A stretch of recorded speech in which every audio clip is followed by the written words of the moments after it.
Studies are very important from examination point of view, because these case studies checks your application part, whether you have understood the concept clearly or not, and you will be able to answer the question of this case study only if you have gone through all the previous point clearly. And if I will try to explain each and every point in the lucid manner, so that it will help you revise those concepts once more. So let's begin with go through all these important case study. There is high probability that you may get same type of question in the examination. So let's begin with the first case study that we have. It is the first important thing to know, that is under Article 4 of the UCPDC 600.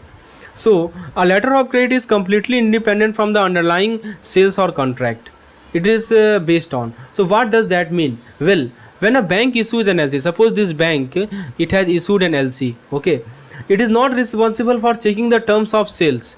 Bank is not responsible for checking the terms of sales that are the sale contract that are being followed. The bank only focus on the documents. That's the key point. I have already told you several times that bank has nothing to do with the terms of the sales contract. It has only thing to do with documents. That's all, right?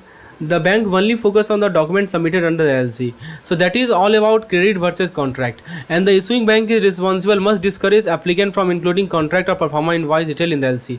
So no need to include the contract or performa invoice detail in the LC. Issuing bank must discourage. So this is one of the important part of regarding Article 4. Now why does this mean? What does this mean for buyer and seller? Right. So if you are a buyer or seller, remember LC is only about documents, not about the actual goods and services. If there is an issue with the goods delivered, the bank is not involved. That is something the buyer and seller need to handle separately through their contract.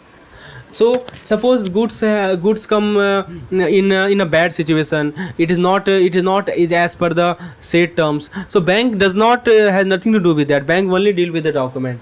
That in the article number 5 of the UCPDC, it explains that how it affect the way bank handle letter of credit when things don't go as planned in the transaction.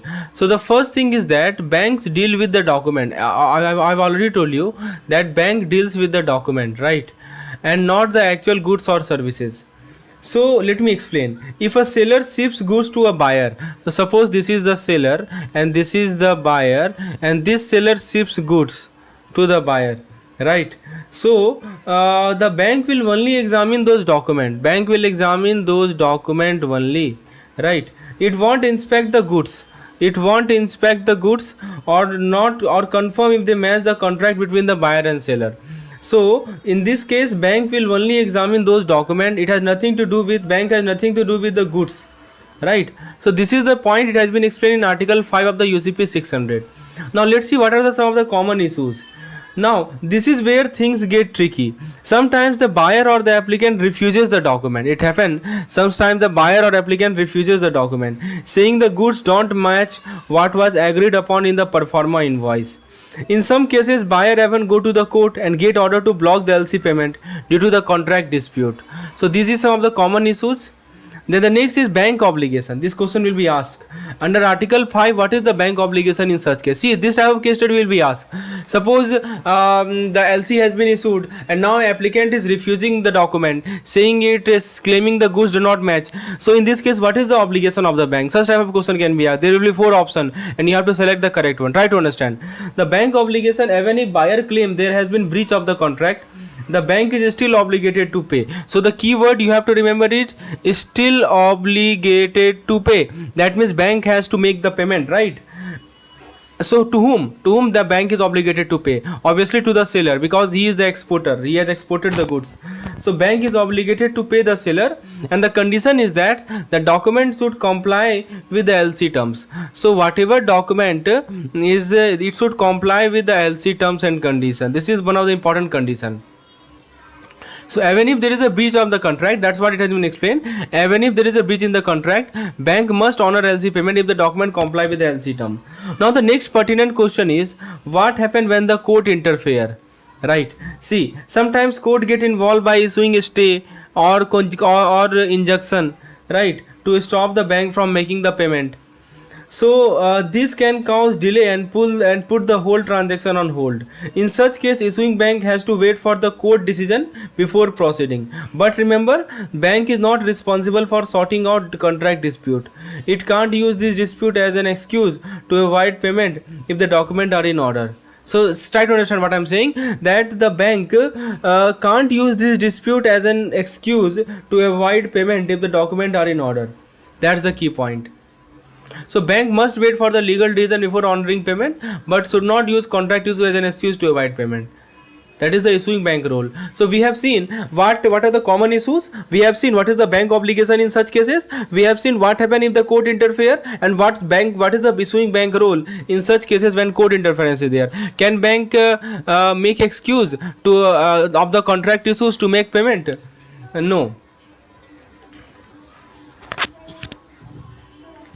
So now let's come to the next question, next point, that is a credit risk.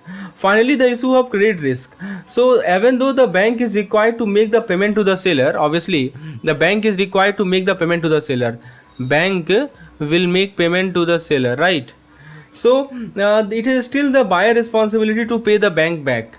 Who will pay the bank? Obviously bank will pay the seller, but the buyer is solely responsible to pay the bank back. If the buyer refuses, the bank faces the challenge of recovering that payment, but this does not change the bank obligation to honor the LC. Yes, this is very good. This is a very important thing, that the bank is exposed to the credit risk. Why? Because bank has paid to the seller. Now buyer will pay the bank, but buyer is not paying the bank. Buyer refuses. So the bank faces the challenge of recovering that payment, but this don't change the bank obligation to honor the LC. Bank has to honor the LC if documents are in order. Now let's come to so we have covered important points of the Article 5 and the challenges bank face in LC transaction when dispute arises. So hopefully the concept of Article 5 is clear now. Now there is one more case study, okay, which is very important, which is related to the date of document. Let's go through it, right? So we were diving into case study about the date of document in letter of credit. If you have ever wondered how document date affect LC payment, you are in the right place. Let's go into it. So friends, let me discuss this particular case study. Let's go through the scenario. First thing is, there is a bank A. Okay, so this bank A, it issued an LC. So let me draw a timeline here so that it become very clear. So this bank A, it issued an LC dated 1 October 2021. The last shipment date was 15th October 2021. So shipment date last was 15th October 21, and what was the what are the negotiation date? So the negotiation date was 31st October 21. So the beneficiary presented the document to the bank B on 5th October. Try to understand. So this bank A, it issues the LC. It is the issuing bank which is present in the importer's country, and it issues the LC. The date of LC is 1st October 2021. The shipment date is the last shipment date was 15th October 2021, and the negotiation date was 31st October. So the beneficiary, the seller, presented the document to the bank B on 5th October. So if we talk about the B, it has presented the document. Which type of document? Obviously the export document, right?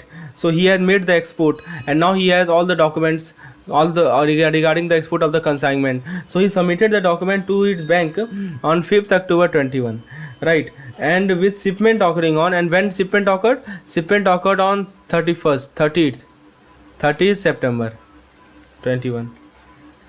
So it so this is the case. Okay, so let's look at the document detail. First thing is, what is the invoice detail? Invoice detail is 2/9/2021. Inspection certificate, analysis certificate, packing list, all dated 25th September 2021. So now let's go through the issues. So these are the documents. These things will be provided to you in the question. Now let's look at what is the main issue here. So main issue is that bank A rejected the document, arguing that there was discrepancy because the document was dated before the LC was issued. You see, when LC was issued, 1st October 2021. When the document was dated, it was dated 25th September. You can see invoice date is 2nd September and inspection certificate all thing is 25th September. So the bank A rejected the document, arguing that there is a discrepancy because the document were dated before the LC was issued. So was the rejection valid? Was it valid or not? Tell me. So now for that to answer, you have to understand the UCPDC article 4.1. See, it's just a question will be asked in case study, that you will be given a scenario when the document date is this one, that is the document date is 2 September 2021 and the LC issuing date is 1st October 2021. And now in this case you can easily see that the document date is prior to the LC issuing date. So is the document so and that's why this bank has rejected. So has the bank was the rejection valid? So now under article 14.1 of the UCPDC, document can be dated before LC date. Try to understand, this is very important. Document to be dated before LC date but not after the expiry date for presentation. However, they cannot be dated after the LC expiry date for presentation.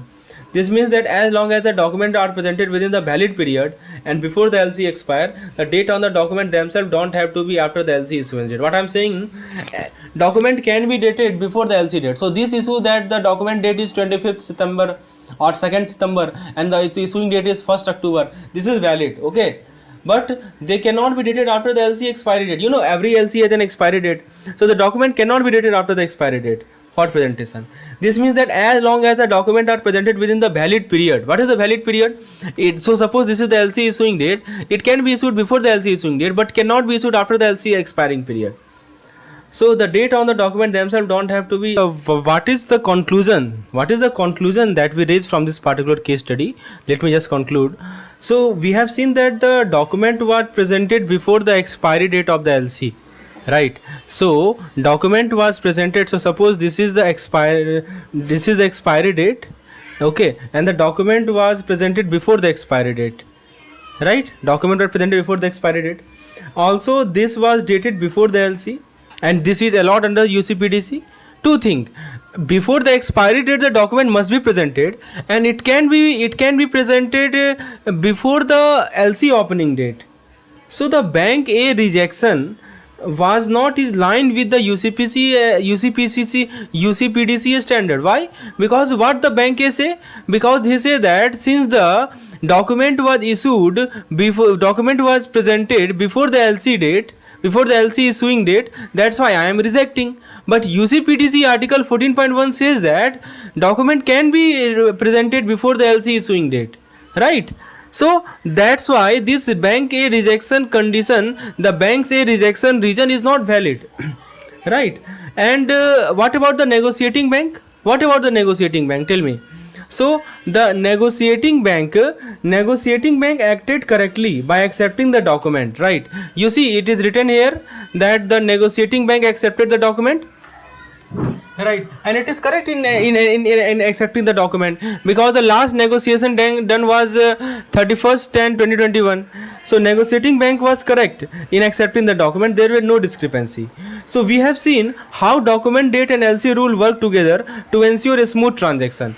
So the key point you have to keep in mind is that first thing first, that LC issuing date. Try to understand what I'm saying. This is very important. So suppose this is the LC issuing date, right? This is the LC issuing date and this is the LC expiry date, right? So the document presentation date, that means document date can lie anywhere from here to here, but it cannot lie beyond this. Okay, up to the LC expiry date, the document date can lie anywhere. Okay, it can be before the LC issuing date also, no issue, right? But it should not be after the LC expiry date. That's the key point which we have covered in this particular case study. Is it clear now? Okay, very good. Now let's come to the next case study, that is regarding the partial shipment. Okay, so basically we will study about partial shipment, how it impact letter of credit. If you have ever had question about how partial shipment are handled under the LC, this particular slide is for you. So let's understand the scenario first. What is going on? Let's understand it. So an LC was issued for shipment of 1000 cartoon. Okay, and this 1000 cartoon possesses 15,000 shirts from Chennai to Dubai. Okay, from Chennai to Dubai there is a shipment of 1000 cartoon and it possessed 15,000 shirts. right? The LC clearly stated that parcel shipment is not allowed. It is clearly written in LC that parcel shipment is not allowed. However, the beneficiary, who is beneficiary, you know, the beneficiary is the seller, or you can call it exporter, right? So however the beneficiary shipped, see how it shipped, try to understand. He shipped 500 cartoon on 15th May 2021 and 500 cartoon on 18th May 2021. So these two way he has shipped the cartoon. So two bill of lading were issued. There were two bill of lading issued. The first bill of lading was dated 15th May 2021 and it was issued for 500 cartoons, and the second bill of lading was dated 19/5/2021 for 500 cartoons. You know what is bill of lading? We have already covered all this thing in the previous session, right? So both the consignment were shipped on the same vessel leaving on 21/5/2021, 21 May 2021, right? So now let's go through the issues. What is the main issue? So have you understood the question properly? So 1000 cartoon were there having 15,000 shirts from Chennai to Dubai. The beneficiary, that means the exporter, or we can say the exporter, has shipped 500 cartoon on 15th May and 500 cartoon on 18th May. Shipping company has issued two bill of lading. First was dated 17th May and second was dated 19th May. Both consignments shipped on the same vessel leaving on 21st May. Now the issue is that the issuing bank rejected the document, arguing that two bill of lading represented a partial shipment which was not allowed under the LC term, right? Because what is the main point that issuing bank was telling, that there are two bill of lading and this constitute partial shipment and this is not prohibited under the LC. Now was the rejection justified? This is a very good question, that whether the rejection by the issuing bank is justified or not. So to solve this question, you have to understand the UCP article 31. See, what does this article say? That if multiple transport document cover goods shipped on the same means of transport and on the same journey. So the key point here is same means of transport and the same journey. It is not considered a partial shipment. Even if the document have a different shipment date. You can see the document are having different shipment date, right? Okay, no, the shipment date is same. Okay, so what it's saying, that if there are multiple transport document, like you can see, there is a two transport document, 500 cartoon. Okay, they shipped on the same means of transport, that is on same vessel. Okay, the means of transport is same and also the journey is also same. So it is not considered a partial shipment. Okay, even if the document are having different shipment date, right? So this is what it has been said here. So in this particular case, if we conclude, what we see, that the goods were shipped on the same vessel. You can see written here that the transportation means is same and on the same journey, right? Despite the different date on bill of lading, you can see bill of lading date is different, that means shipment date are different, right? So according to the UCP article 31, these two things you have to see. First thing, whether the journey is same or not, whether the transport means is same or not, and you have to see whether the shipment date is different. So you can see according to the article 31, the issuing bank rejection was incorrect. The bank must honor the document since the shipment was made on the same vessel and the same journey. So bank has to honor the document. The issuing bank rejection is not justified because he says that this is a partial shipment, so he cannot, and it is written here, partial shipment is not allowed. But this case is not partial shipment. So see what UCP article 31 says, that it says that if the means of transport is same, if the date or if the journey is same, and whether if the date of shipment is different, it does not matter. It is not considered a partial shipment. That's the point. Remember, there are three conditions which you have to see. Now let's come to the I hope this clear up how partial shipment are handled. If you really enjoy this breakdown, please give a thumbs up, and subscribe for more financial insight and trade finance tip. And friends, what I'm saying, that if you want such type of case study in a quiz format, in MCQs format, and if you want videos of all such case studies from each and every unit, okay, so you can enroll in our BFM comprehensive plan. For more detail, you can WhatsApp me on this particular number. Okay, I will provide you detail how to access the BFM comprehensive plan and more detail regarding it. Now let's jump over to the next case study, which is regarding the notice of dishonor. So we are going to dive into a case study focusing on notice of dishonor in letter of credit. If you have ever wondered how bank handled dishonor document, this slide will give you a clear picture. Let's get started. So here is the situation we are exploring. This is the timeline of the event. See, what is the event? First thing is LC issuing bank received document. So document received. When document received? It was received on 7th March 2021. That is Tuesday. Okay, and now the bank take 2 days. So the 2 days was taken by bank to examine the document and referred them to applicant on 9th March 21. To applicant, right? So now this is the timeline of event, that it was first document was first received on 7th March, and secondly it was referred to the applicant on 9th March. Okay, so these two things we have covered here. Now let's look at the situation. So first of all, you have to understand what is the meaning of notice of dishonor, right? Okay, before that I think I missed something. Okay, okay, so here you can see applicant reported discrepancies. One thing I am saying, that further what happened, that on 14th March the applicant reported discrepancies. So applicant says that there is some discrepancy in the document. And what was the discrepancy? This was Tuesday. This was again Tuesday.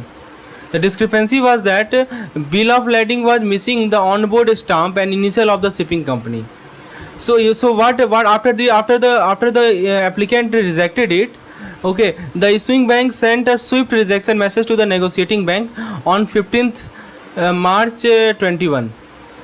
So to the negotiating bank, it has sent a swift rejection message. You know what is the negotiating bank? It is in the exporter country, right? So there was no mark on the onboard stamp on the bill of lading. So what was the negotiating bank response? So one more thing I want to explain to you is regarding the what is the meaning of LC dishonoring.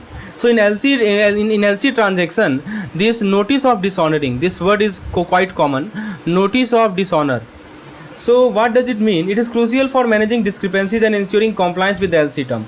So bank must carefully examine the document to ensure they match the LC term. In this case, bank take 2 days to review the document, and after referral to the applicant, once the bank had examined the document, they referred them to the applicant. And now after that examining document, the bank examination period directly impact how quickly discrepancies are addressed. Okay. So now what does negotiating bank respond? It responded that the note of rejection and discrepancy was not given within 5 banking day. 5 banking day, what is saying, just let me do, demanding reimbursement as per the LC term. So he rejected that. The rejection reason is that it was not given within 5 banking days, okay, as per the LC term. Now whether the rejection was justifiable or not, to answer this question you have to go through UCP article 16D. It says that, what does this article says? This article says that, okay, so UCP article 16 requires that any refusal or any notice of discrepancy must be communicated by the end of the 5th banking day from when the document was presented. So suppose the document was presented, what I am saying, try to understand. So suppose this is the document presentation date. Okay, so this article says that within the 5 banking day, this notice of rejection at the evening of, by the closing of the 5th banking day, the refusal and discrepancy notice must be given. So in this case what is happening? The issuing bank sent message on 15th March. Okay, so let's see what is happening here. It sent notice on 15th March 2021. Okay, so this was valid. Okay, and okay, the notice was sent on 15th March, right? And before that On 7th March, LC issuing bank received document.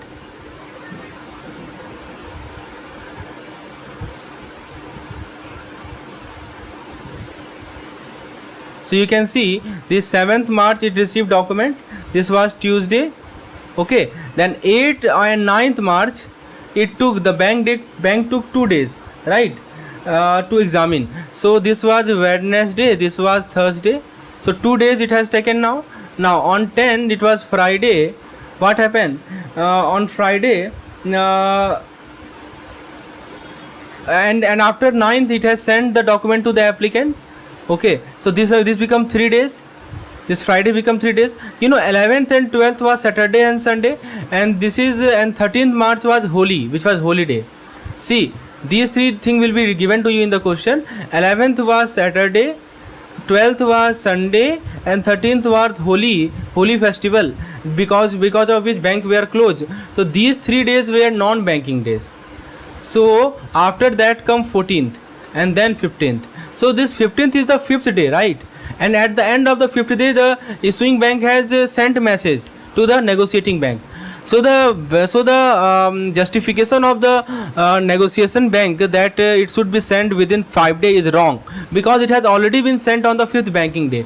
Here the key word is banking day, not the day. Banking day means the day on which bank are open. You can see it here that these 3 day banks are closed, and that's why they are not counted toward the banking days. So 8, 9, 10, 14 and 15, these are 5 days. Okay, so the examination time and the discrepancy notice. So in this case, issuing bank notice of rejection was valid and in compliance. They met the requirement by sending the notice within 5 banking day, accounting for non-banking day. So hopefully this concept is also clear, that how to deal with the cases of timing of documents. Now let's come to the next case study that we have regarding the insurance requirement. See, we will dive into case study about insurance requirement. Let's see the scenario. So the first thing is LC requirement. What does the requirement say? That the insurance must cover 110% of the invoice value and be valid from warehouse to warehouse. First thing, it must cover 110% of that invoice value and it must be valid from warehouse to warehouse. Let's see the document detail. The invoice amount was $17,920. The insurance amount was $20,000. Transport document was multimodal. So it means it is a combined bill of lading, which was dated 15th March 2021. The insurance date was 17th March 2021. Now the key points. We have to see the key points from the article number 28. So true thing, transport document date is how much? 15th March 21, and the insurance date is how much? 17th March 21, right? These two things we have to remember. Now let's move on to the article number 28 of UCP article number 28. Let's see this particular article. So first thing is regarding the insurance coverage. So what does it say regarding the insurance coverage? That if the LC require insurance but does not specify the amount, the insurance should cover at least 110% of the invoice value. So if the LC require insurance and it does not specify the amount, suppose there is no amount specified that this should be the amount of insurance, nothing is specified, then it should be at least 110% of the invoice value. And the second thing is that insurance policy must not be dated prior to the date of transport document. You can see it here that the transport document date is 15th March and the insurance date is 17th March. This is possible, but it can't be possible that the insurance date is 15th March and the transport document date is 17th March. No, this is not possible. That's what it is saying, that the insurance date should be beyond the transport document date. First transport will happen and then after insurance, right? On or after the date of transport document. So these two things we have to keep in mind. Now let's come to this particular question, analyzing the document. So now can you tell me what is the insurance amount? So insurance amount, you can see it is how much? $20,000, right? And what is the LC invoice amount? That is 17,920. If you calculate the 11%, 110%, see 100% is 17,920 and 10% is 1792, and if you add both of them, you will get how much you will get? You will get 19,712, right? So this is 110% of the invoice value, and you can see the LC amount is 20,000, which is larger than the 110% of the invoice value. So it is in confirmation with the first condition of the UCP article 28, that the LC insurance amount should be larger than 110% of the invoice amount. So the first condition is valid here, right? This is in line with the UCP article 28. Now the second condition is that the LC insurance date should be after the transport date of the transport document date, and you can see the transport document date is 15th March and the insurance date is 17th March. So it clearly show that this condition is also in line with the condition laid out in the article number 28. So what we conclude, that the insurance document meets the LC requirement, right? This insurance document meets the LC requirement. It covers more than 110% of the invoice amount, and it is dated after the transport document. So the insurance document are compliant with the LC terms and UCP article 28. So that is all for this particular case study. Hopefully everything is clear now. Okay, now let's see one more case study. So friends, if you really think that this video gives you insight into all the case study, it make you clear your concept, please hit the like button. Please share this video with other CIB aspirant so that they also get access to such type of content which can be freely available. Now let's see one important case study. This is regarding the bank deal is document not in good. I think we have covered it already. So let's go through it once more. What is the situation here? The importer claimed that goods were shipped on 5th April. Right, goods have been shipped on 5th April, while the on-board bill of lading is dated 31st March, right? And the LC allowed shipment before 1st April, right? LC allowed shipment before 1st April. Now, how the bank will handle this situation? Well, dealing with LC transaction, when dealing with LC transaction, bank focus on the document and not the actual good. Here is how this play out, right? So, Article 14A, let's go through this article, just wait. Article 14A, what does it say? That is what I am going to discuss. Article 14A.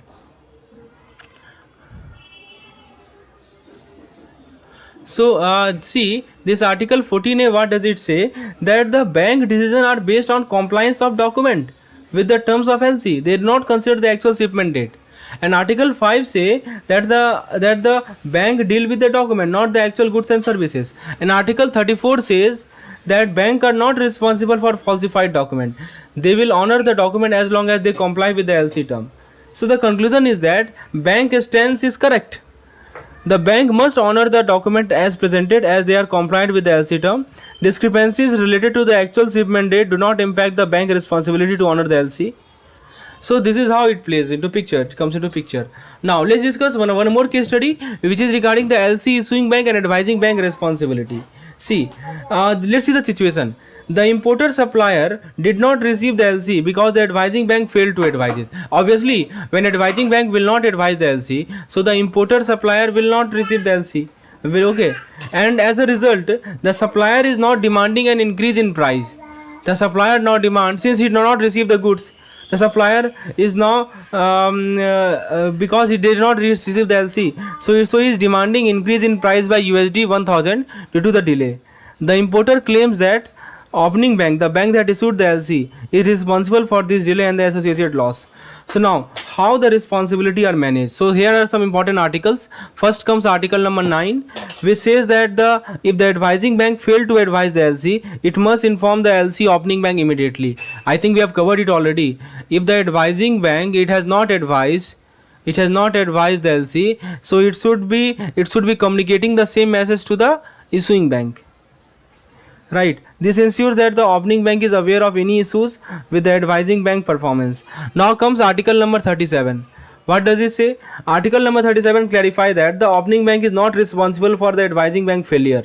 Opening bank has nothing to do. Advising bank failure is there because it has not informed the LC opening bank immediately, so opening bank is not responsible.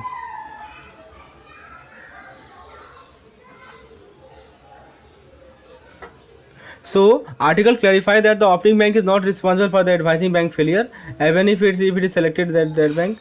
The opening bank liability does not extend to the advising bank performance. So now, what is the conclusion? The conclusion is that opening bank is not liable for the advising bank failure to perform its duty. The responsibility for the failure to advise the LC lie with the advising bank, not the opening bank. Okay, so this is how you should solve all the important case study, right? And one more case study is there regarding the issuance of insurance policy. Okay, let's see this particular question. An LC was issued for 20,000, 2 lakh US dollar. 2 lakh US dollar LC was issued, and which required insurance covering all risk.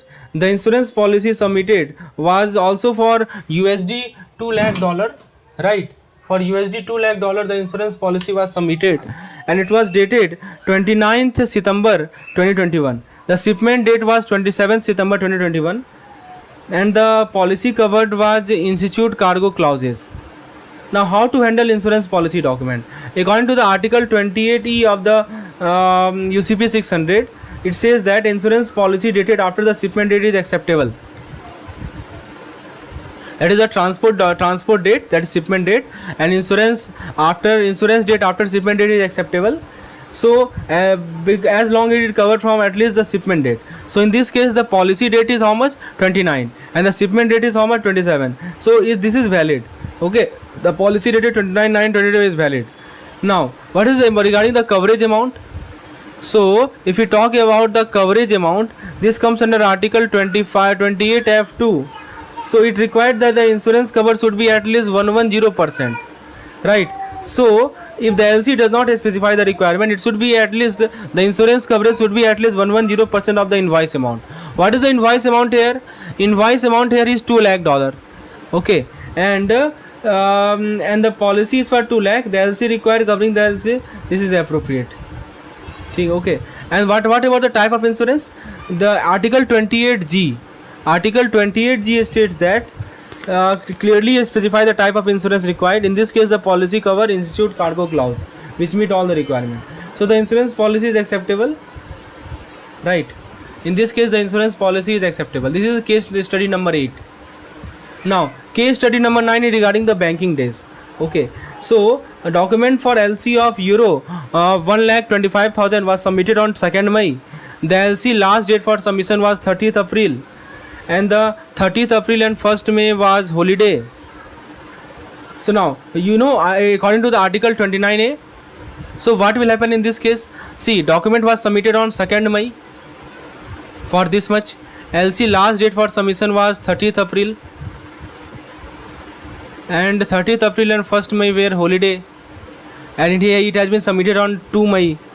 So, let's come to the article number 29A of the UCP 600. What does this article say? This article says that if the last day for presentation fall on holiday or non-banking day, document can be presented on the next working day. So in this case, what is the next working day after 30 May? It is not 1st May, it is 2nd May. However, Article 29A also specifies if the day like Saturday is a working day for the bank, the last day for presentation is considered as that working day. So if 30th April was a Saturday and if the bank were open, documents should have been presented on or before 30th April. So since 13th April and 1st May were holiday, the presentation on 2nd May would typically be valid. But if 30th April was a working day for the bank, presenting document on 2nd May would be considered after the expiry of the LC. So friends, these are the things which we have covered in this particular lecture. We have covered 10 important case studies. Now, let's talk about one important case study which is given in your book. So, we are discussing a case study about permissible transaction for an NRI. If you are NRI, this particular information will be very important, useful. So, imagine you are an NRI, name X. So, suppose you are an NRI and your name is X, with some financial transaction in India. You want to know if these transactions are allowed and how to handle them. Here is list of what X is dealing with. First thing is property inherited and sold for rupees 45 lakh. So if you have inherited a property and sold it for 45 lakh, you are in a luck. The transaction is permissible and the proceed can be credited to your NRO account, that is non-resident ordinary account. Remember it.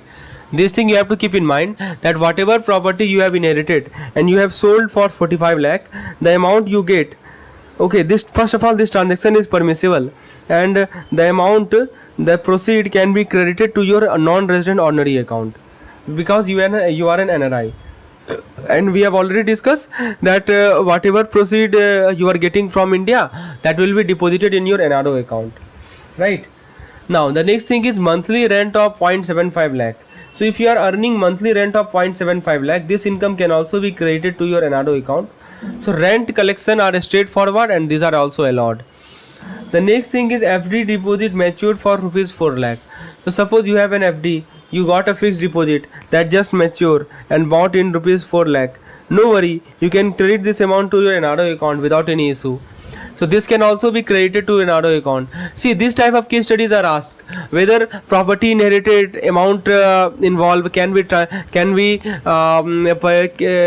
to NRO account. Yes, it is credited. Whether monthly rent of 0.75 lakh can be credited to NRO account. Yes, it is viable. And last is FD matured for rupees 4 lakh. Can that also be credited? Obviously that can also be credited. Now the provident fund due of rupees 28 lakh. So if you have a provident fund due totaling 28 lakh, this can also be credited to your NRO account. It is a permissible transaction, so you can manage your PF saving conveniently. And the last is loan repayment of 1.5 lakh. Try to understand this, very very important. Now here is an important point. If you are making a loan repayment of 1.5 lakh, you cannot do this in cash. It must be routed through the banking channel. So this is not permissible in cash. It must be routed through the banking channel. So make sure all loan payment are done by a bank transfer. So the good news is that all these transactions can be credited to your NRO account, whether property inherited, monthly rent, FD mature, PF dues of 28 lakh. Right. So when I say provident fund, if you have provident fund due totaling 28 lakh, this can also be credited to your NRO account. So all these things can be credited to your NRO account. From there, you can repatriate the money abroad, but there is a limit. I have just discussed in the last lecture that you cannot repatriate the entire amount from your NRO account, right? The amount that you can repatriate is limit up to $1 million in a financial year. Okay, and you will need to approve to get approval from the income tax department before doing so, right? So after obtaining approval from the income tax department, you can repatriate overall limit up to $1 million in a financial year. That's true from NRO account. So remember, the proceed from all these transactions can be credited to the NRO account, but then the entire amount cannot be repatriated back to the other country, foreign country. The limit has been kept, that is $1 million. But to obtain that limit, you have to seek permission from income tax department. You have to seek approval from income tax department. That's the point.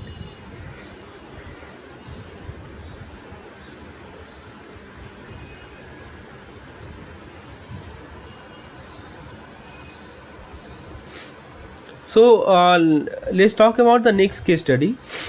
So we are continuing our discussion on the permissible transaction for NRI using a case study example. We will look at how different type of income and transaction can be managed by NRI and the rule that apply. In our previous slide, we introduced a case study involving an NRI whose name was X, who had several type of income and transaction. In this slide, we will talk about the solution and how this transaction can be handled legally and efficiently. So first thing is property sale proceed, which was the first case. So first of X sold an inherited property for rupees 45 lakh. This is a permissible transaction. The proceeds from this sale can be credited to X NRO account. Additionally, if X want to repatriate this money abroad, up to $1 million per financial year can be repatriated, provided X get approval from the income tax department. Next is rent received.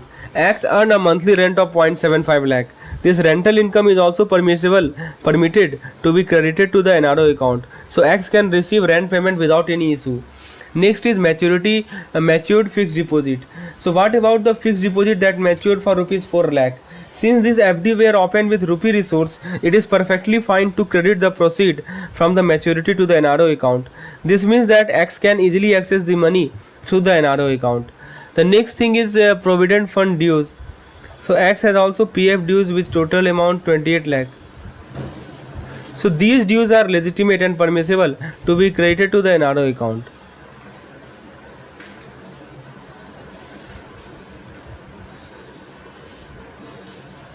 Next is loan repayment. Let's talk about loan repayment. If X need to repay a loan, it is permissible to do so from the balance in the NRO account. This means X can use the fund in the NRO account to handle loan repayment, making it easier to manage the debt. So all the transaction in this case study can be credited to the NRO account, which act like go through the case study of Jade. So here one case study is given in your book regarding Mr. Jade, who had recently become an NRI. We will look at how Jade should manage his existing financial account in India. This will give you a clear idea of what need to be done to stay compliant with the regulation. The first thing that Jade need to do is to redesignate. So what happening? Jade who has become NRI. Jade has become NRI. The first thing he will do that he will designate his resident saving bank account as NRO account, as we have already discussed that his resident saving account should be designated as NRO account.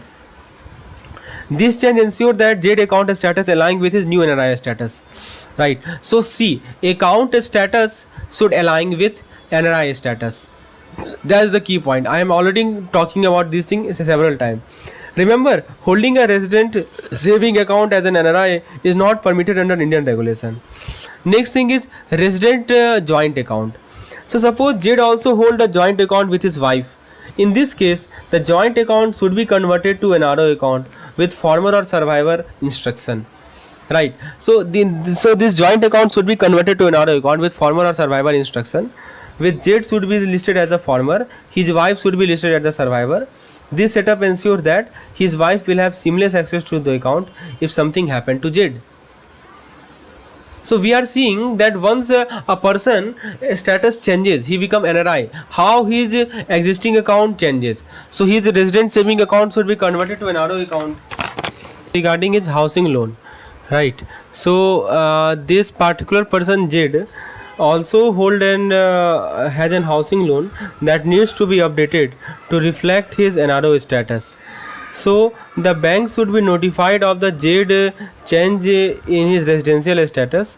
Any rental income from the property should be credited directly to the Jade NRO account. This is a straightforward way to maintain rental income and comply with the foreign exchange regulation. Right. So the loan should be updated to reflect his NRO status, noting Jade NRI status, and recurring deposit account.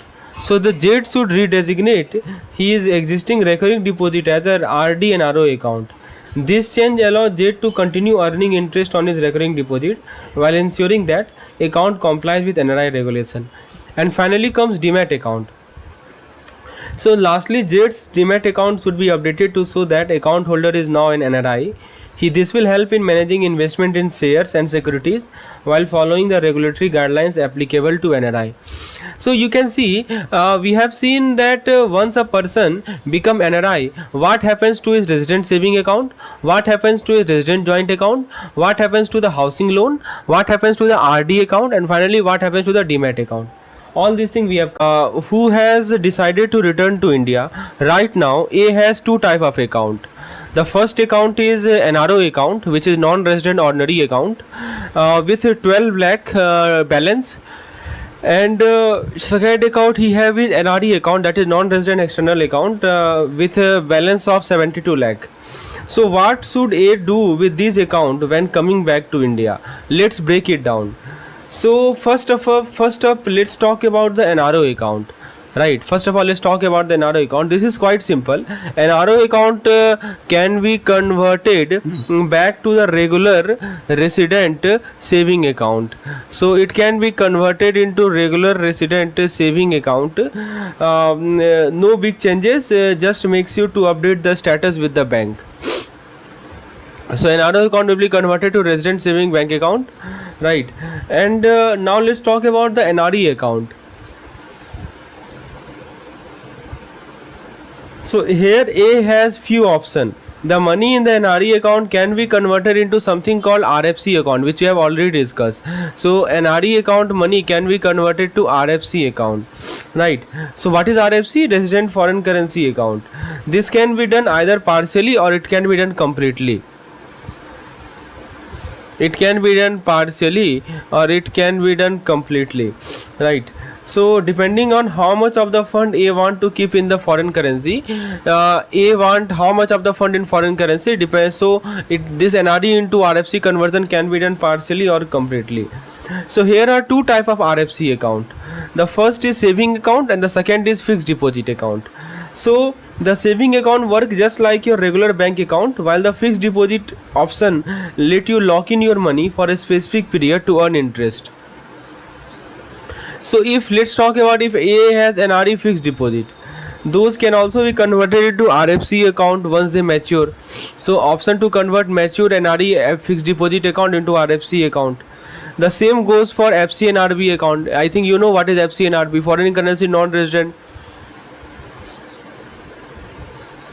And this FCNRB is always in the form of term deposit, right? We have already discussed maturity 1 to 5 years.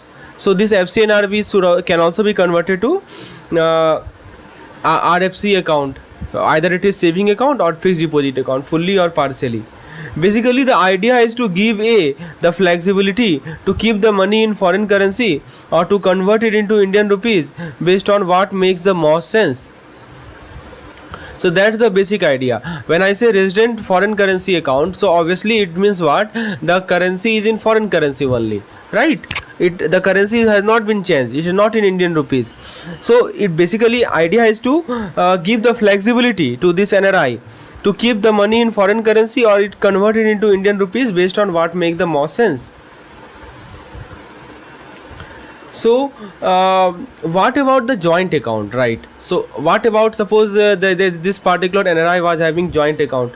So A can either continue holding the account with their spouse as the first applicant or switch it up so that A become the primary account holder. So he has the two options that he can either continue with the wife as the first applicant or changes the first applicant to the returning NRI. Now last but not the least, if A has any mutual fund, the money from those can be transferred directly to the resident saving account or an RFC account once they mature. So the mutual fund proceed can be credited to the resident saving account. So suppose he was having an RO account which has been converted to resident saving account. So that mutual fund proceed will be credited to this particular account. And suppose he was having an RE account, right? And that particular NRE account has been converted to RFC account once he has returned to India. So mutual fund proceed can also be credited to this particular RFC account. So this gives A the flexibility and option to how to handle investment proceed. So there you have it. There are some simple solution for NRI like A के लिए, जिसको 16 जून 2021 को discount किया गया. ठीक है, देखिए ऐसा समझिए कि ये 16 जून का है बात. ठीक है, 16 जून 21 को क्या किया गया? डिस्काउंट किया गया. तो आप बिल डिस्काउंटिंग समझते होंगे, राइट? तो इस एक्सपोर्ट बिल को डिस्काउंट किया गया अगेंस्ट अ बिल ऑफ ये 0.2 मिलियन यूरो है. ठीक है, पाउंड है, सॉरी. तो आपने इसे डिस्काउंट किया 0.9 मिलियन पाउंड पे और इसका मैच्योरिटी कब है? 18 सितंबर को है. तो 18 सितंबर को ये मैच्योरिटी है. डिस्काउंटिंग समझते हैं ना? डिस्काउंटिंग का मतलब ये हुआ कि एक कस्टमर आपके पास आया बिल लेकर, वो आपको बोला सॉरी, तो वो आपको बोला कि अभी मुझे सख्त पैसा की आवश्यकता है, तुरंत पैसे की आवश्यकता है, तो आप ये बिल रख लीजिए और मुझे इस बिल के पैसे अमाउंट मुझे दे दीजिए और जो भी आपका चार्जेस वगैरह है वो काट के और डिस्काउंट, इसी को डिस्काउंटिंग कहते हैं. ठीक है, तो अब देखिए 16 जून 2021 को आपके पास आया, आपने डिस्काउंट किया बिल को और बिल कितना का था? 0.2 मिलियन डॉलर का था, 0.2 मिलियन पाउंड का था. तो आपने उसे 0.9 मिलियन पाउंड में डिस्काउंट किया, मैच्योरिटी मतलब इतना में डिस्काउंटिंग किया और मैच्योरिटी कब? 18 सितंबर 2021 का. लेकिन 18 सितंबर को क्या हुआ कि बिल डिसऑनर हो गया. अब डिसऑनर तो आप जानते ही होंगे, कैंसिल हो जाना. डिसऑनर को कहते हैं, डिसऑनर मतलब कि कैंसिल हो जाना होता है. तो उस दिन का एक्सचेंज रेट आपको दिया हुआ है 1 पाउंड बराबर इतना rupees. How much amount is to be recovered from the customer for such dishonour if charges for dishonour are इतना and RBI interest rate is 8%. तो देखिए आपने 0.2 मिलियन का बिल को 0.19 मिलियन में डिस्काउंट किया था पहले. ठीक है, और फिर 18 सितंबर को ये डिसऑनर हो गया. एक तरह समझिए कि कैंसिलेशन वाला प्रॉब्लम है. This is a problem of cancellation of bill. ठीक है, और आपको डिसऑनर का चार्ज दिया हुआ है और RBI का इंटरेस्ट रेट दिया हुआ है 8% का. ठीक है, तो यहाँ से यहाँ तक तो आप इंटरेस्ट रेट तो लेंगे ही ना, राइट? तो इंटरेस्ट तो आप लेंगे ही, तो वो इंटरेस्ट रेट एक अलग पोर्शन होगा और जो चार्जेस है डिसऑनर का वो एक अलग पोर्शन होगा। तो ये दोनों को ऐड करके और फिर जो टोटल अमाउंट है उसको ऐड करेंगे, तब हमें क्या मिलेगा, टोटल अमाउंट मिलेगा। अब यहाँ पे समझने वाली बात ये है कि मैं आपको समझाता हूँ। देखिए डिस्काउंटिंग ऑफ बिल को डिस्काउंट किया गया इतना के लिए। अब देखिए यहाँ पे आपको जो रेट दिया हुआ है, थोड़ा इसको ध्यान से देखिए कि उस दिन का रेट क्या था, इसमें से कौन सा रेट लिया जाए, बाइंग रेट लिया जाए या सेलिंग रेट लिया जाए। तो क्वेश्चन में ही आपको आंसर मिल जाएगा। यहाँ पे कैसा बिल लिखा हुआ, एक्सपोर्ट बिल, और एक्सपोर्ट बिल को आपको पता है कि बाइंग रेट लगता है, लेकिन यहाँ पे हमारा क्या हो रहा है, डिसऑनर हो रहा है, मतलब कि कैंसिलेशन का केस है। और आपको पता होगा कि कैंसिलेशन के केस में यदि हमारा बाइंग रहता है तो वहाँ पे हम लोग सेलिंग रेट लेते हैं, और यदि हमारा सेलिंग रहता है तो वहाँ पे हम लोग बाइंग रेट लेते हैं, अपोजिट लेते हैं। तो इस केस में हमारा बाइंग हो रहा है तो हम लोग क्या लेंगे, सेलिंग रेट लेंगे, यानी जो हम लोग एक्सचेंज रेट को लेंगे वो 84.22 को लेंगे। ये बातें समझ में आई आपको? पहला पॉइंट यही चीज ध्यान रखना है कि कौन सा रेट लिया जाए। समझे? तो 1 पाउंड बराबर 84.228 आप लेंगे। तो आपको बेसिकली डिस्काउंटिंग कितना का करना है, 0.19 का करना है ना। तो 0.19 को आप क्या करेंगे, एक्चुअली आपको रुपीज़ में कन्वर्ट करना है, इसीलिए हम लोग क्या करेंगे कि 0.19 को 84.228 से मल्टीप्लाई कर देंगे। ठीक है, तो मिलियन है तो मिलियन को आपको रुपीज़ में लिखना पड़ेगा। मिलियन बेसिकली 10 लाख होता है, और इसको 84.228 इसको आप सॉल्व कीजिए तो आपको मिलेगा आई थिंक इट इज़ 1,60,33,320। तो ये आपको मिलेगा। अच्छा, अब दूसरा, एक तो ये कंपोनेंट हो गया हमारा, हमने एक्सचेंज रेट निकाल लिया क्या उस पार्टिकुलर दिन में हमारा जो 0.19 मिलियन डॉलर था, बिलियन डॉलर था, मिलियन रुपीज़ था, उसका रुपीज़ में क्या वैल्यू है। अब उसके बाद हमारा आता है डिसऑनर चार्ज कैलकुलेशन। तो रेट कितना दिया हुआ है, 0.025। तो आपको इसका 0.025 निकालना पड़ेगा, यानी कि 16,00,33,20 का 25 डिवाइडेड बाई 1000 इंटू 100। तो ये रेट आपको निकालना पड़ेगा। तो ये आपको मिलेगा 4000 के आसपास। आप इसे कैलकुलेट कीजिए, you will get near about 4000.83। तीसरा पॉइंट आता है हमारा इंटरेस्ट कैलकुलेशन। तो इंटरेस्ट में सबसे पहले आप डेज निकालेंगे ना, तो आपको देखिए ये बिल कब बना था, 16 जुलाई को। तो जुलाई में आपका कितना दिन हो गया, जुलाई में 16 दिन हो गया, 16 to 31। उसके बाद अगस्त में कितना दिन हो गया, अगस्त में 31 डेज हो गया। फिर सितंबर में कितना दिन हो गया, 18 दिन हो गया। इसको ऐड कीजिए, 8 1 9 9 6 15, और फिर 3 1 4 1 5 1 6 65, यानी 65 दिन होगा आपका। तो 65 डेज का इंटरेस्ट लगेगा, और रेट ऑफ इंटरेस्ट दिया हुआ है 8%। तो इंटरेस्ट का फॉर्मूला आपको पता ही है, क्या होता है formula, P into R into T upon 100। P कितना लेंगे हम लोग, ये P लेंगे 16,00,33,20। आर क्या लेंगे, आर हमें 8% दिया हुआ है। टी क्या लेंगे, 65 डे लेंगे, इसको 365 से डिवाइड कर देंगे और बाय 100 कर लेंगे। तो इसको आप सॉल्व करेंगे ना, interest calculation, please solve this question, you will get 2,27,992 रुपया ब्याज लगेगा। मोबाइल पे या वेब पे, जैसा आपको सुविधा हो, लैपटॉप पे भी अवेल कर सकते हैं, टेस्ट दे सकते हैं। तो इस प्रकार से आप देख सकते हैं कि अगला 11 अगस्त को आपका यूनिट 3 यूनिट 4 का टेस्ट होगा, 18 अगस्त को आपका यूनिट 5 यूनिट 6 का टेस्ट होगा। और जैसे हमारा एक मॉड्यूल कंप्लीट होगा तो मैं आपको 100 क्वेश्चन का एक मॉड्यूल वाइज यूनिट टेस्ट करवाऊंगा, एक मॉड्यूल वाइज मॉक टेस्ट करवाऊंगा, जिसमें 100 क्वेश्चन होंगे और प्रॉपर आपको सॉल्यूशन मिलेगा पीडीएफ फॉर्मेट में और वीडियो फॉर्मेट में। इसी प्रकार से आप देख सकते हैं कि मॉड्यूल बी का सिमिलर फॉर्मेट रहेगा हमारा, मॉड्यूल सी का रहेगा और फिर मॉड्यूल डी का रहेगा। और फाइनली जब हमारा एग्जामिनेशन के बहुत ही कम समय बचे रह जाएंगे तो हम लोग फुल लेंथ मॉक टेस्ट करेंगे। प्रत्येक फुल लेंथ मॉक टेस्ट में हमारा क्या रहेगा, 1 से लेकर 4 यूनिट्स रहेगा। देखिए कुछ लोग होंगे जो केवल जिन्हें केवल मॉक टेस्ट ही चाहिए, तो बिल्कुल सही है, मॉक टेस्ट का भी हमारे पास प्लान है। एक मॉक टेस्ट का कॉस्ट मैं आपको बता देता हूँ, ₹200 मात्र कॉस्ट है इस मॉक टेस्ट का। इस प्रकार से आपको कुल मिलाकर आप देख सकते हैं कि टोटल यहाँ पे देख सकते हैं 15 यूनिट वाइज मॉक टेस्ट है, 4 फुल लेंथ मॉक टेस्ट है, 4 मॉड्यूल वाइज मॉक टेस्ट है, और डेली क्विज़ तो 100 के ऊपर रहेंगे, वो मैं आपको डेली प्रोवाइड करूंगा एक टेलीग्राम ग्रुप के माध्यम से। तो फ्रेंड्स ये तो BFM का बात रहा। जो हमारे मेंटरशिप प्रोग्राम में जुड़ेंगे उनको केवल मॉक टेस्ट तो मिलेगा ही मिलेगा, उसके साथ साथ दोस्तों उनको यूनिट वाइज जो वीडियोस हैं, जो मैं आपको बोला ना कि डेली बेसिस पे मैं आपको पेज बताऊंगा और पेज के बेसिस पे आपको उससे रिलेटेड कंटेंट प्रोवाइड करूंगा कि हाँ ये शॉर्ट नोट्स है इसका, ये इसका वीडियोस है, तो वो आपको मिलेगा। और फाइनली मैं आपको कैप्सूल कोर्स भी इसके अंदर प्रोवाइड करूंगा मेंटरशिप प्रोग्राम के अंदर। तो बेसिकली मेंटरशिप प्रोग्राम के अंदर आपको क्या मिल रहा है, PDF मिल रहा है, प्लस वीडियोज मिल रहा है, और प्लस आपको मॉक मिल रहा है, और प्लस कैप्सूल कंटेंट मिल रहा है, जो हमारा व्हाट टू स्टडी PDF होता है, कैप्सूल कंटेंट होता है। यानी ये चारों चीज का फायदा आपको मिल रहा है हमारे मेंटरशिप प्रोग्राम प्रोग्राम के अंदर। और फ्रेंड्स मेंटरशिप प्रोग्राम का मैं आपको कॉस्ट बता देता हूँ, वो है मात्र ₹400। तो फ्रेंड्स ये भी हमारा एक एप्लीकेशन पे, इसका लिंक आपको मैं डिस्क्रिप्शन में प्रोवाइड कर देता हूँ, या मुझे व्हाट्सएप करें इस पार्टिकुलर नंबर पर डिटेल जानकारी प्राप्त करने के लिए कि कैसे मैं इस मेंटरशिप प्रोग्राम में इनरोल होना चाहता हूँ। तो मुझे व्हाट्सएप करके डिटेल जानकारी प्राप्त कर सकते हैं, या हमारे ऐप पे तो मैं लिंक डिस्क्रिप्शन में लिंक दे ही रहा हूँ। है कि एक फॉरवर्ड परचेज कॉन्ट्रैक्ट है $10,000 का, उसको बैंक बी ने बुक किया अपने कस्टमर के लिए, रेट था 71.60 और ड्यू फॉर डिलीवरी है 7 day letter. Bank has cover itself in market at 71.68। बहुत सा सवाल है, समझिए ध्यान से। फॉरवर्ड परचेज कॉन्ट्रैक्ट है, कितने का है? $10,000 का है। फॉरवर्ड परचेज कॉन्ट्रैक्ट समझते हैं ना, ठीक है। बैंक बी ने बुक किया है अपने कस्टमर के लिए, किस रेट पे? 71.60 के रेट पे, और 7 दिन बाद डिलीवरी होगा। बैंक ने अपने आप को मार्केट पे कवर कर लिया है इस रेट पे, ठीक है। और फिर कह रहा है कि on due date the customer request to extend the contract by 1 month. The prevailing rate अब ड्यू डेट के अंदर रेट ये है, 1 मंथ का रेट ये है, 2 मंथ का रेट ये है, और एक्सचेंज मार्जिन दे रखा है इतना, सेल और परचेज दोनों के लिए। तो पहला पूछा गया है कि rate of cancellation of forward purchase contract on due date will be. तो यदि फॉरवर्ड परचेज कॉन्ट्रैक्ट को यदि कैंसिल करना है ड्यू डेट में, तो वो रेट ऑफ कैंसिलेशन क्या होगा, ठीक है। बहुत अच्छा सवाल है। फॉरवर्ड परचेज कॉन्ट्रैक्ट बेसिकली एक तरह का ना आपका इंस्ट्रूमेंट होता है, डेरिवेटिव इंस्ट्रूमेंट होता है, जिसके थ्रू हम करते क्या है कि अपने आप को फ्लक्चुएशन से, करेंसी फ्लक्चुएशन से अपने आप को सेव करते हैं। तो बैंक भी ने क्या किया, बैंक भी को लग रहा था कि हाँ 7 दिन बाद जब डिलीवरी होगा उस दिन जो है रेट हाई बढ़ सकता है, राइट। तो हमको हो सकता है कि ज़्यादा पैसा देना पड़े खरीदने के लिए, तो हमने क्या करता है, रेट फिक्स कर लेते हैं। कितना का रेट फिक्स कर लेते हैं? 71.60, ठीक है।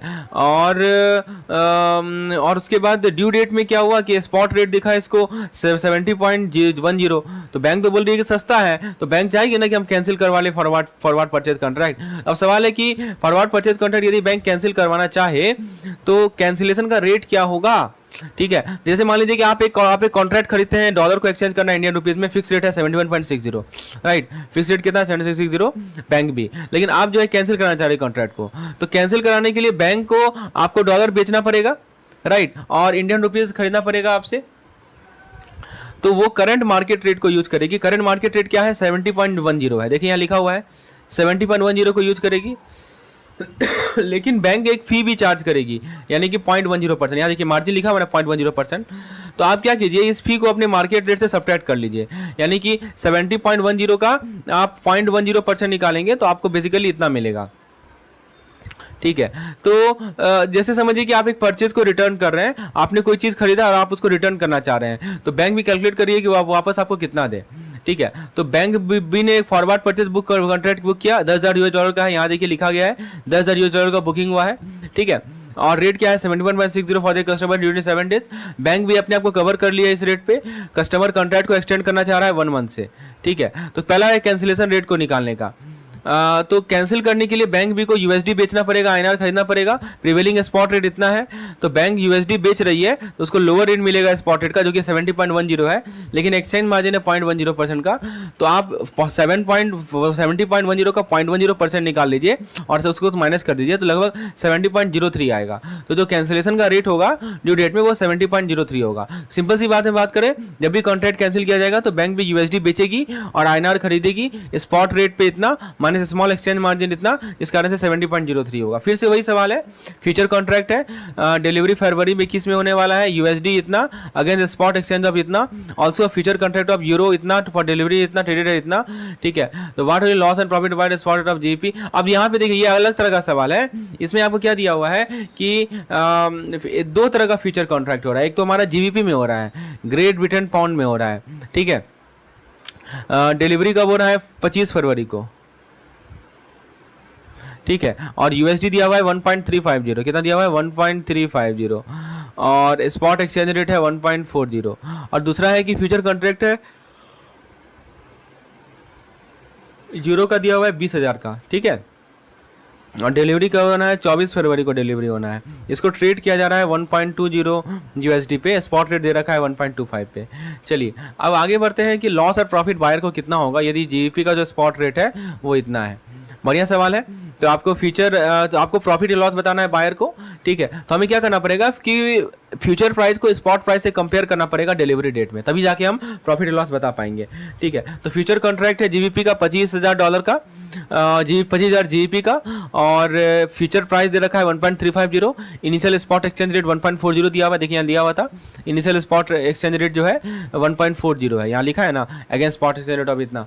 तो डिलीवरी डेट में एक स्पॉट एक्सचेंज कितना है 1.4120, ठीक है ना, जो हमारा डिलीवरी डेट होगा यहाँ देखिए लिखा हुआ है कि 25 तारीख को जो स्पॉट रेट है, डिलीवरी डेट 25 तारीख को ही तो है, 25 तारीख को स्पॉट रेट दिया 1.4120। पहले आप फ्यूचर प्राइस को कैलकुलेट कीजिए, तो बायर एग्री किया कि वो जीबीपी को फ्यूचर प्राइस में खरीदेगा जो कि है 1.3550। देखिए फ्यूचर कॉन्ट्रैक्ट का मतलब यही होता है ना कि जो बायर है वो बोल रहा है कि हम जीबीपी 25,000 खरीदेंगे, लेकिन किस प्राइस पे खरीदेंगे जीबीपी 25,000, वो देखिए ये खरीदेगा जीबी 25,000 को, लेकिन इसने फ्यूचर प्राइस क्या सेट करके रखा है, तो 1.3550, मतलब इस रेट पे वो खरीदेगा। ठीक है, तो ये यही होता है फ्यूचर कॉन्ट्रैक्ट। तो आप प्राइस को यदि कंपेयर कीजिए तो फ्यूचर प्राइस है हमारा 1.3550 और स्पॉट प्राइस जो 25 फरवरी का है वो है 1.4120, यहाँ देखिए दिया हुआ है 1.4120। बेसिकली तो यहाँ पे बायर ने लॉकिंग किया है प्राइस को 1.350 यूएसडी पर जीबीपी, लेकिन मार्केट प्राइस जो है 1.4120 पर जीबीपी है। ठीक है, तो बायर के पास बेनिफिट है ना कि वो जीबीपी को सस्ते में खरीद रहा है देन मार्केट प्राइस, क्योंकि मार्केट प्राइस है 1.4120 और वो खरीद रहा है 1.350 में, तो प्रॉफिट पर जीबीपी कितना हो रहा है 0.062 का हो रहा है। और टोटल प्रॉफिट कितना हो जाएगा, तो टोटल अमाउंट कितना है 25,000 जीबीपी था, तो 25,000 को मल्टीप्लाई कर दीजिए 0.062 से, तो आपको 1550 यूएसडी का प्रॉफिट मिल जाएगा। समझ में आया? पहला सवाल समझ में आया कि यदि आप जीपी 25,000 को 25,000 जीपी को खरीदते हैं अपने फ्यूचर कॉन्ट्रैक्ट को ही एक्सरसाइज करते हुए 25 फरवरी को, तो आपको प्रॉफिट होने वाला है $1550 का। ठीक है, ये पहला सवाल था। अब दूसरे सवाल पे आते हैं। Let's come to the next question, जो कि हमारा दूसरा डेटा दिया हुआ है उससे रिलेटेड है। चलिए, दूसरा सवाल है कि फ्यूचर कॉन्ट्रैक्ट वही है, सेम सिचुएशन है। फ्यूचर कॉन्ट्रैक्ट एक और फ्यूचर कॉन्ट्रैक्ट है यूरो 20,000 का, इसको 24 फरवरी को डिलीवर करना है, उसको ट्रेड किया जा रहा है 1.20 USD against spot rate of इतना। तो स्पॉट रेट उस दिन इतना था, उस पर ट्रेडिंग किया जा रहा है इसमें इतना, और 1.2710 जो है उस दिन का 25 तारीख का ये है आपका। तो अब सवाल है कि आपको बताना है कि लॉस और प्रॉफिट क्या होगा। हाँ, बायर यदि यूरो वाला केस है, मतलब ये वाला केस है। चलिए सॉल्व करते हैं। तो यहाँ पे यूरो का अमाउंट कितना है 20,000 यूरो है, फ्यूचर प्राइस कितना है 1.20, स्पॉट रेट क्या है कॉन्ट्रैक्ट के टाइम में 1.25 है। ठीक है, तो आप फाइनल स्पॉट रेट देख लीजिए। फाइनल स्पॉट रेट जो यूरो का होगा 25 तारीख को वो कितना होगा 1.2710, ये यहाँ दिया हुआ है क्वेश्चन में आपको 1.2710। ठीक है, तो अब सवाल है कि आप देखिए कि जो स्पॉट रेट है उस दिन का स्पॉट रेट है वो है 1.2710, और इसने जो रेट फिक्स किया है बायर ने, वो कितना रेट फिक्स किया है, वो फिक्स किया है 1.20। ठीक है, तो ऑब्वियस ही बात है वो एक्सरसाइज करना चाहेगा। ठीक है, तो फ्यूचर कॉन्ट्रैक्ट जब भी इंटर करेगा तो वो चाहेगा कि यूरो को 1.20 पे खरीदे जिसपे उसने फिक्स किया था। ठीक है, तो आप क्या कीजिए, दोनों को माइनस कर दीजिए तो उसका प्रॉफिट निकल जाएगा, यानी 0.0710, और उसको मल्टीप्लाई कर देंगे नंबर ऑफ यूरो से जो कि हमारा 20,000 है, तो आपको टोटल प्रॉफिट मिल जाएगा जो कि 1420 होगा इस केस में।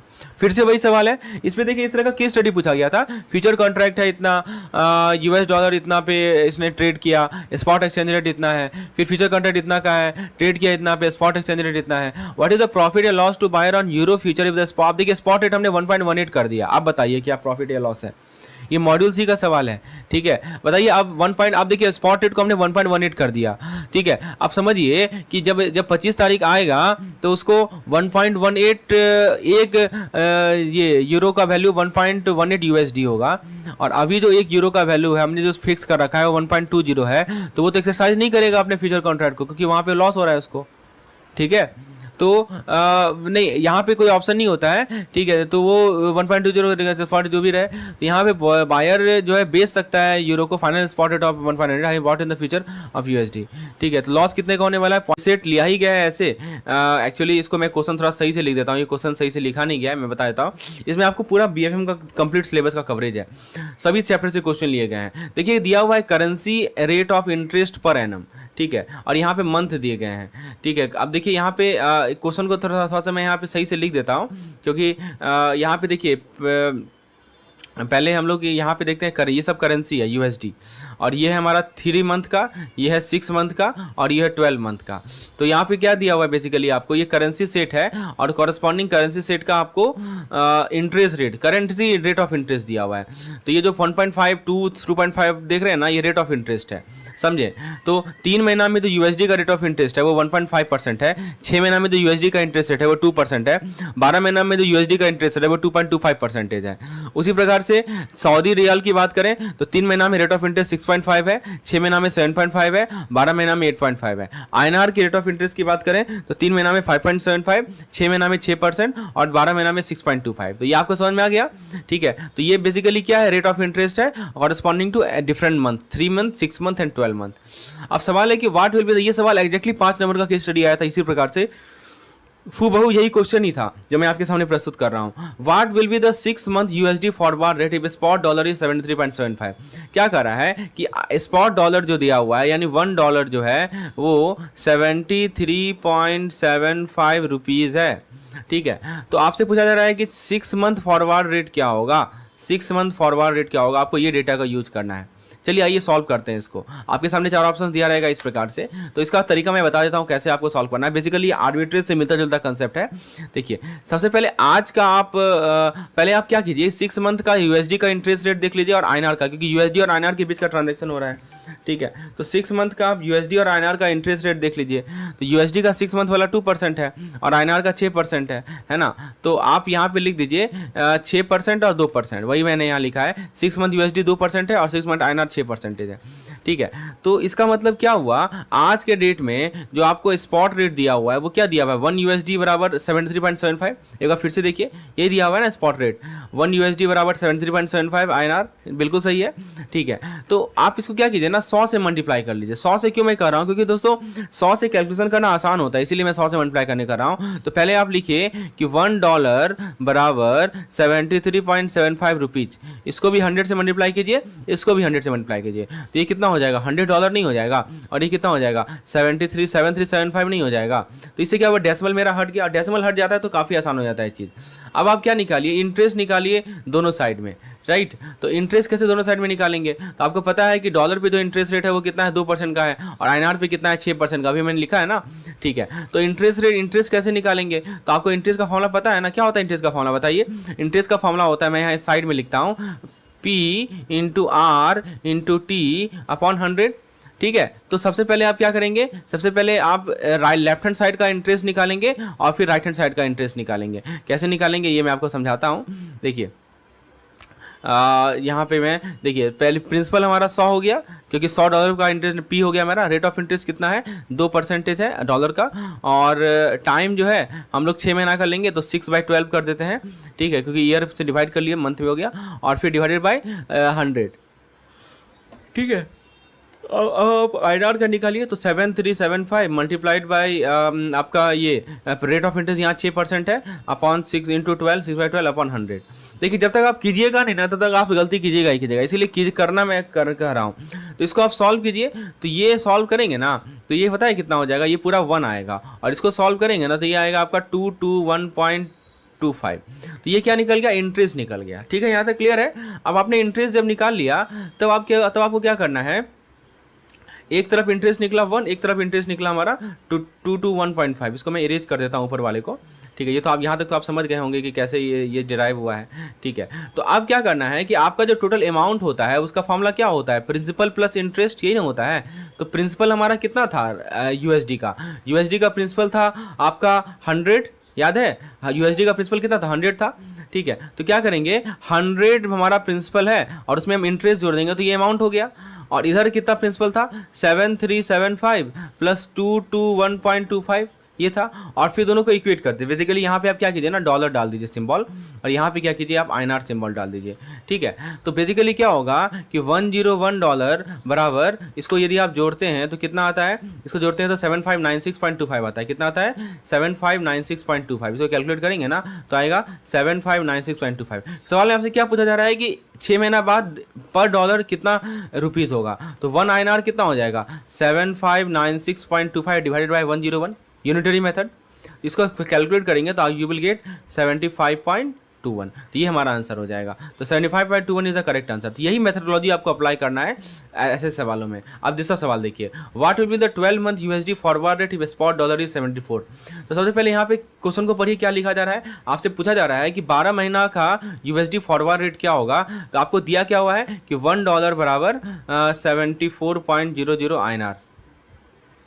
ठीक है, तो आप सबसे पहले कुछ नहीं लिखा रहा था, आईएनआर ही मानते हैं। सबसे पहले आप एक काम कीजिए कि सबसे पहले आप टेबल में जाइए और टेबल में देखिए कि 6 महीना 12 महीना का कितना रेट है, रेट ऑफ इंटरेस्ट है। आइए जरा टेबल में चलते हैं, let's move to the table and see the what is the rate for 12 month.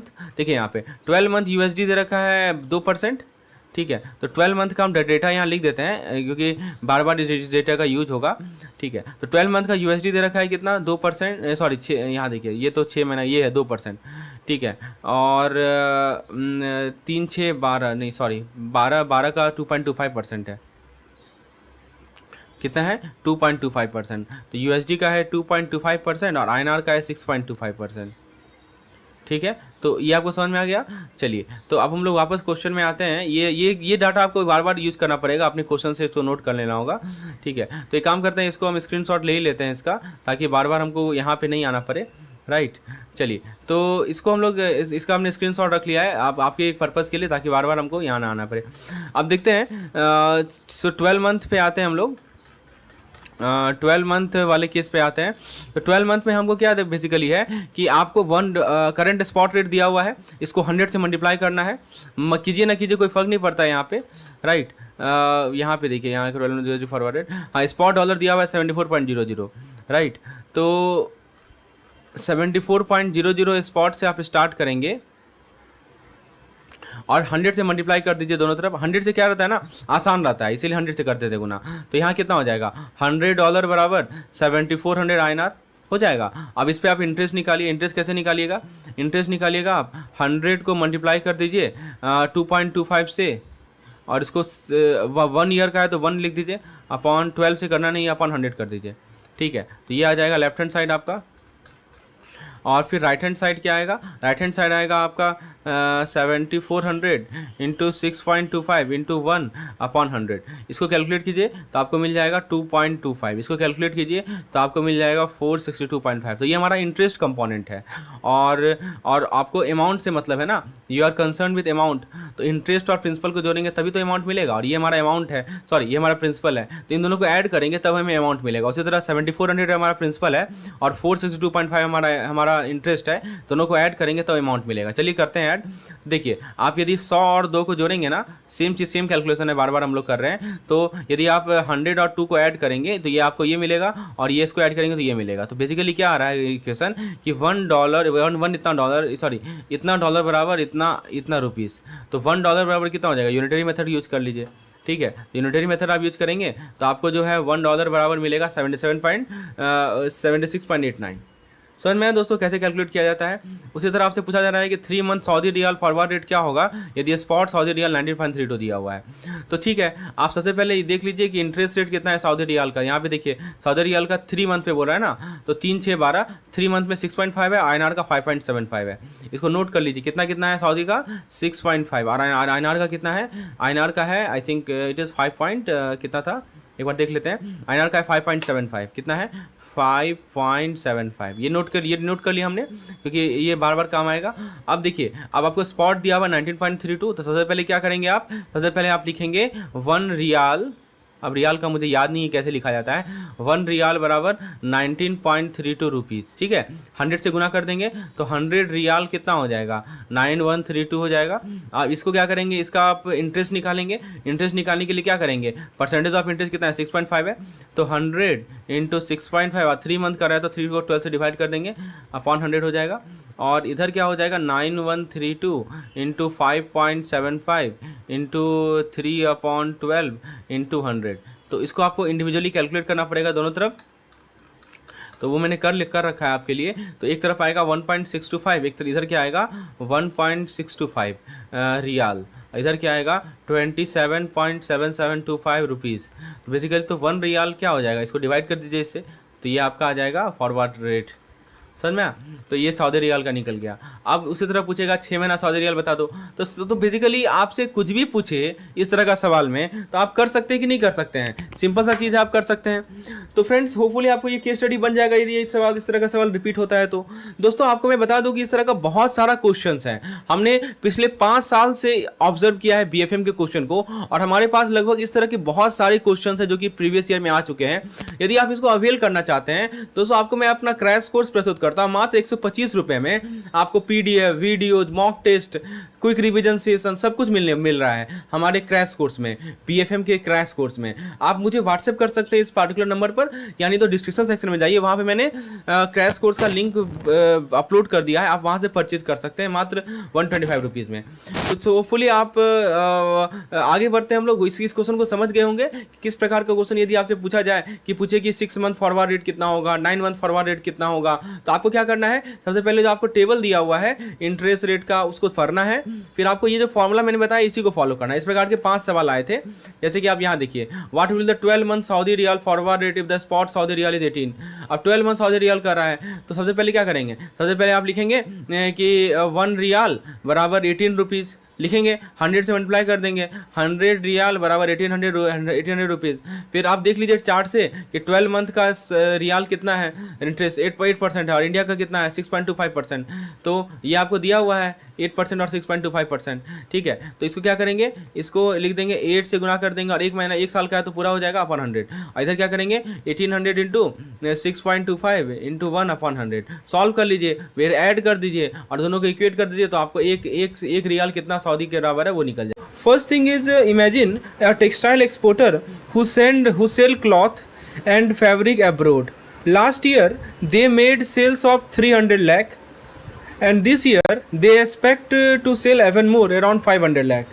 Since this exporter needs money to fulfill large order, so they go to the bank and ask for credit facility, that is credit or loan. The bank agree to provide a total of 100 lakh but split it into different types of loan. So the first thing is PCL, that is called pre-shipment credit. So on this what is this? This is the money the exporter can borrow before shipping the goods. So suppose this is shipping, so before shipping PCL is granted, and the bank gives the limit that up to 50 lakh I can provide you, but on that you have to take 25% margin on the FOB value. What is this FOB value? FOB value is called free on board value, right? So see, suppose FOB value is 1 lakh. Suppose FOB value is 1 lakh. So on this 1 lakh 25%, which is nothing but 25,000.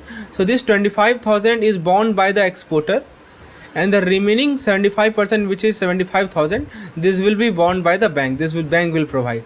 So this is what it means to say when it say 25% margin, right? Okay, and the maximum amount which the bank can grant loan is 50 lakh. That is called limit.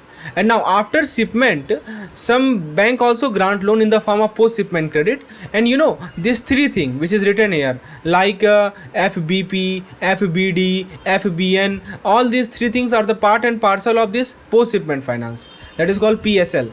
See, we have already covered all these things in our theory portion, like what is FBP, what is FBD. Let me remind you once more. So when we talk about FBP, this is foreign bill purchase. This happen in the case of side bill, you know, and here the bank also say I will provide you limit of 50 lakh, and on this you have to provide 10% margin, right? What is FBD? FBD is in the case of Ujans bill, right? When there is a time period after which the buyer will make the payment, he will not pay immediately, and in the case of Ujans bill, the bank will keep 15% margin. That means 15% amount will be borne by the exporter. And now FBN is negotiation, and in the case of negotiation there is no margin, and entire amount will be borne by the bank, that is 100 lakh is the credit. So these 3 cases are the case of post shipment, and this is the case of pre shipment. These are the limit which you have to keep in mind to solve this problem. Now what happened, the exporter receives an order from the UK company to send textile worth $50 lakh, okay, and the shipment is supposed to be sent by 15th 9, I think it is 2021, right? Now to complete this order, the exporter need money, right, to purchase raw material and pay for other expenses before the goods can be shipped. So what he did, he went to the bank When he went to the bank on 2nd June 2021, on 2nd June 2021, the exporter went to the bank and he requested the PCL for the order, and which the bank releases. So the bank agree and provide the loan based on the value of his export order. The money is released with certain condition like 25%, we have already told you. Now this PCL allow the exporter to get the money from the bank before the goods are shipped, so that they can pay for production cost. Now on 31st August 2021, right, so after shipping the textile, the shipment has been done. The exporter submit the shipping document to the bank, and the total value of shipment was $48,000. You know why it has become 48,000? Because this $2,000 has went for expenses like shipping. There will be shipping expense also, which has to be borne by the exporter, and after subtracting that, this has come to $48,000. So the payment from the UK, this is 30-day DA. You know what is the meaning of this? That the UK importer will pay after 30 days, right? That is called after acceptance, day after acceptance. DA means what? DA means day after acceptance. That is this indicate that this is the case of side bill. And I told you that in the case of side bill in post shipment finance, we have to take FBD. See, these are the key insight which you have to take. These are the key terms we have to see for, and then only you can decide whether I will take FBD, whether I will take FBP, whether I will take FBN. So it clearly indicates that this is the case of Eugène's bill, and I told you that in the case of Eugène's bill, we take the help of FBD, that is foreign bill discounted, right? So now the exporter asks the bank to give them money upfront. See, what is this? That after 30 days UK company will pay in 30 days. But what exporter need? Exporter need immediate money, so that he can fulfill other order also. So the exporter asks the bank to give them money upfront instead of waiting for the UK company to pay in 30 days. The bank agrees and give them an advance, but with an 15% margin. Already I have told you that on FBD the bank has given 15% margin.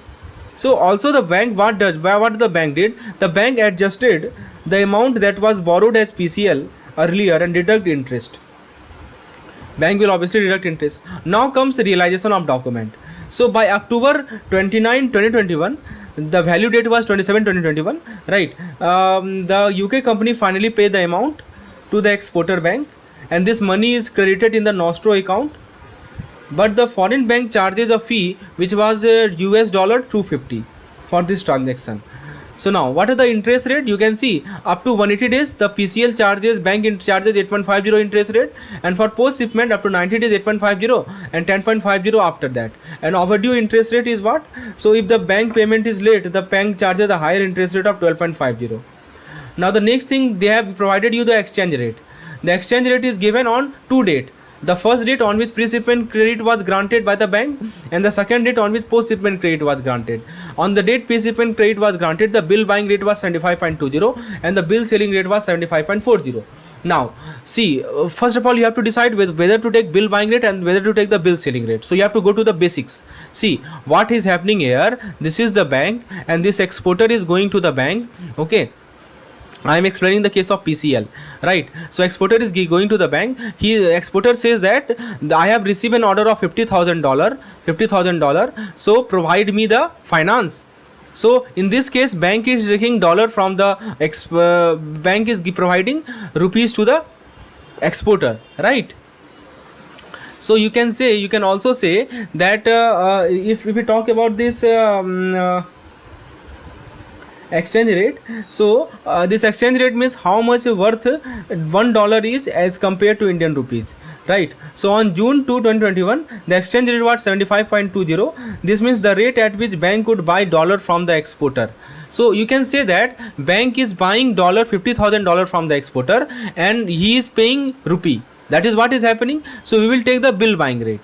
Okay, because what bank is doing with the base rate? Our base rate is dollar. The bank is buying the base rate. That's why we will take the bill buying rate, which is nothing but 75.20. Okay, not bill selling rate. And on 31st August 2021, when the bank granted the post shipment credit, and it is clear that it is the case of discounting. So discounting, what is happening? This exporter is again approaching the bank and telling that this is the bill. You take this bill, and in the place of this bill, give me the amount, right? And again what bank is doing, try to understand. So against this bill, the bank will pay the amount which is 70, which has changed to 74.85, right? The bank will pay the amount which is changed to 74.85. So these two rate you have to take. In the case of pre-shipment finance, bill buying rate, and in the case of post-shipment finance, you have to take the bill buying rate. Okay, now let's first calculate the PCL amount. What is the PCL amount? You have to calculate what is the meaning of this PCL? Means the amount that the bank provide finance to the exporter. How much amount the bank has provided the finance. So first thing first, this exporter went to the bank and he told that I have received the order for $50,000 on 2/6/2021, and you have to multiply this $50,000 with the bill buying rate, which is nothing but 75.20, and after multiplication, how much you will get? You will get 37,60,000, right? Okay. Now this 37,60,000 was the exchange value for dollar, for rupees, in terms of rupees, right? So this particular exporter has received this much order. But one thing you have to note, that that you can see after he has given only 48,000 US dollar. Where does 2,000 gone? So this 2,000 was gone for shipping charge, like insurance cost, etc. So this insurance cost has to be borne by the exporter. Bank will do nothing. And what is the insurance rate given in the question? It is given, insurance and freight cost is given 12%. So you have to subtract this 12% of this 37,60,000, because this has to be borne by the exporter. And if you calculate the 12%, this will give you 4,51,200, and after subtraction you will get 33,08,800, right? And this is nothing but the after free order value, right? Free on board value, that is called FOB value. Is it clear? Now that is 33,08,800. Now on this value, bank will ask for margin value also. And what is the margin value? Which is 1/4, which is 25%, right? So you subtract the 25% of this 33,08,800, and 1/4 of this will give you how much? This will give you 8,27,000. If you calculate, this will give you 8,27,200, and after subtraction you will get how much? 24,81,600. So this is the final pre-shipment credit. This is the 24,81,600 is the final amount which the bank provided in the form of loan to the exporter, right? This is how you have to calculate. Now the next question is, what is the exchange rate for bill purchase? See, I am telling about bill purchase. Bank is purchasing the bill. When bank is purchasing the bill? When exporter shipped the document and he went to the bank with the bill, and he give the bill to the bank, and in exchange he asked for the rupees. So this is where the bank is purchasing the bill. And since the bank is purchasing the bill, you have to take the bill buying rate. But see, you have to take the premium also. So first of all, you will take the spot rate, which is nothing but 74.85, and you have to take the premium also. And the premium in this case you will take 4 paisa, which is nothing but 0.04, and after adding you will get 74.89. So this is our bill buying rate. This is the exchange rate for bill, right? Okay. Now the next thing you have to calculate is the post shipment advance. How will you calculate the post shipment advance? So how much amount the bank asked, the customer went to the bank after shipment, that is for $48,000, and you have to multiply it with what? 74.89, which is the bill purchase rate. Okay, so you multiply both of them. After multiplication you will get 35,94,720. Now this is the amount in rupees. So will bank provide the entire finance? No, he will ask for margin also. And what is the margin? 15% margin. So you have to subtract this 15% from this 35,94,720. We know this is the case of FBD, that is foreign bill discounting, and already I have told you that 15% margin is to be borne by the exporter. So after you subtract the 15%, if you calculate the 15%, you will get how much? You will get 5,39,208. So what you need to do? You need to subtract this 35,94,720 minus 5,39,208. This will fetch you 30,55,512. So this is your post shipment value. So after shipment, the bank will provide this much loan to the exporter, right? Now the next question they will ask you to calculate the NDD. What is NDD? Notional due date. You know what is the meaning of notional due date? Notional due date is the time period during till which the bank will charge concessional interest rate. How to calculate that? First of all, you have to see when the when the shipment was done. The shipment was done on 31st August 2021, right? This day shipment was done, and since is the case of Ujans bill, and you know, in the case of Ujans bill, to calculate NDD, you add the transit period. You add the, you know what is the meaning of transit period? Transit period is the time it takes for the buyer or the importer to pay for the bill, which is nothing but 30 days here. So 30 days transit period is, sorry, 25 days transit period is compulsory in the case of Ujans bill, and plus 30 days, this is you have to add. So 25 plus 30, this will give you how much? 55 days, right? So you calculate it. So let's start with 31st August 2021. First of all, you add 30 days. This you will go to 31st 9 2021, and then you add 25 days. You will go to 25 10 2021. So till this date, concessional interest rate will apply. From 31st August 2021 to 25 October 2021, the concessional interest rate will apply. And after 21st 25 10 2021 till 27 10 2021, the higher interest rate will apply. Like in the case of we have told you that it is okay. So this is how you have to go about calculating all these things, right? So this is how we calculate it. Now tell me, the last question is, till when interest will be charged? So interest will be charged with the value date, which is nothing but 27 10 2021. And now how much interest can we charge? This question can also be asked, right? So this is how we have to solve this type of question. Friend, if you need such type of case study explanation for all the subjects, for all the chapters of BFM, you can enroll in our BFM comprehensive course. I will provide you every explanation in the lucid manner. In this chapter alone, I have provided 3 to 4 more case study explanation in our video lecture. So to get more detail regarding how to get this case study, please WhatsApp me on the number. I am providing you the number. The number is provided in the